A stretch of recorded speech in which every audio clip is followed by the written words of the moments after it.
Assalamualaikum warahmatullahi wabarakatuh.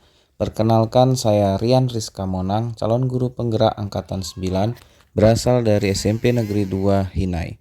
Video kali ini berisikan tentang koneksi antar materi pada modul 2.3 tentang coaching untuk supervisi akademik.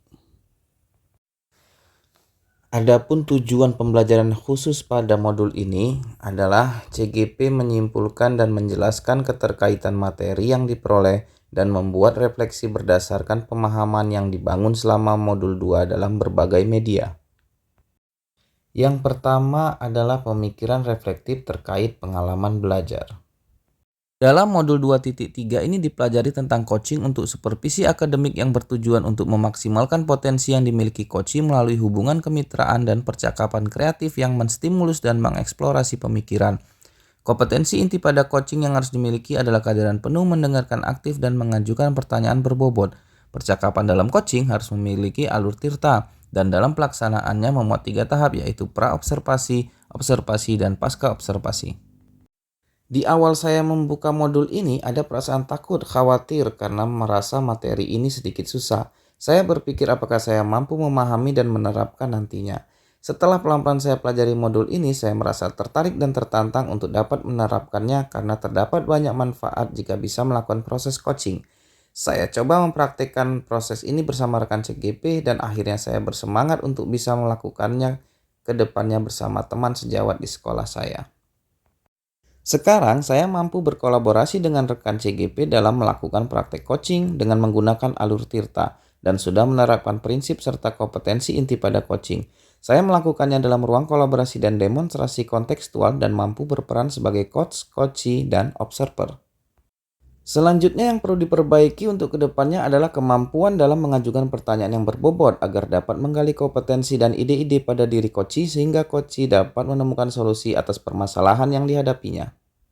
Sekarang kompetensi yang saya miliki sudah berkembang, ditandai dengan kemampuan saya dalam mempraktekkan proses coaching menggunakan alur tirta baik sebagai coach, coachee maupun observer. Saya juga sadar harus memiliki kesadaran diri yang kuat agar diri saya dapat memunculkan kematangan berpikir dan bertindak dan berusaha untuk hadir sepenuhnya di hadapan coachee, menyimak coachee dan mengajukan pertanyaan berbobot bagi coachee. Yang kedua, analisis untuk implementasi dalam konteks CGP.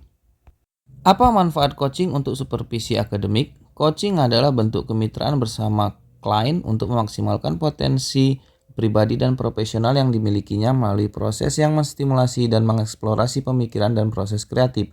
Maka dengan adanya proses coaching dalam supervisi akademik, coachee akan dapat menggali lebih dalam lagi kompetensi yang ada pada dirinya. Coaching dalam konteks pendidikan akan dapat mewujudkan pembelajaran yang berpihak pada murid karena guru dapat melakukan proses coaching kepada muridnya, guru juga dapat melakukan proses coaching kepada rekan sejawatnya, begitu juga dengan kepala sekolah yang dapat melakukan proses coaching kepada bawahannya agar dapat memaksimalkan potensi yang ada pada dalam diri coachee masing-masing.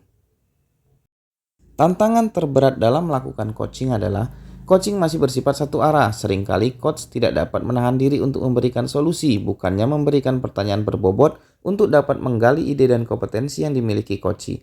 Coach juga masih sering memberikan pengalaman pribadi sebagai pembanding terhadap masalah yang dihadapi oleh coachee. Alternatif solusi yang dapat dilakukan adalah pertama, memberikan pemahaman tentang proses coaching yang meliputi prinsip coaching dan kompetensi inti pada coaching. Yang kedua, menampilkan tayangan video contoh praktik coaching. Yang ketiga adalah membuat keterhubungan. Saya pernah disupervisi oleh kepala sekolah, namun supervisi yang dilakukan hanya sebatas pemberian nilai saja dan pemberian masukan atas hasil supervisi dengan tidak menggali kompetensi saya sebagai orang yang disupervisi, masih bersifat satu arah. Supervisi yang dilakukan juga bersifat tiba-tiba tanpa ada percakapan pra-supervisi maupun percakapan pasca supervisi. Untuk kedepannya, kegiatan supervisi di kelas maupun di sekolah harus menggunakan proses coaching yang menerapkan prinsip dan kompetensi inti coaching. Tidak lupa juga proses supervisi diawali dengan percakapan pra-supervisi dan diakhiri dengan percakapan pasca supervisi. Dalam pembelajaran berdiferensiasi, murid dikelompokkan berdasarkan kebutuhan belajarnya agar dapat memaksimalkan potensi yang dimilikinya. Hal ini sama dengan proses coaching yang bertujuan untuk memaksimalkan potensi yang dimiliki coachee. Kemudian dalam pembelajaran sosial emosional, sebelum pembelajaran dimulai ada teknik mindfulness yang bertujuan untuk menghadirkan kesadaran diri penuh agar tercipta suasana yang kondusif. Hal ini sejalan dengan proses coaching yang harus menghadirkan diri sepenuhnya agar dapat fokus pada coaching. Adapun informasi di luar pembelajaran saya peroleh dari video-video coaching yang terdapat di YouTube sehingga membantu saya dalam memahami dan melakukan praktik coaching yang lebih baik lagi ke depannya. Demikianlah video koneksi antar materi kali ini saya sampaikan. Sekian dan terima kasih. Wassalamualaikum warahmatullahi wabarakatuh.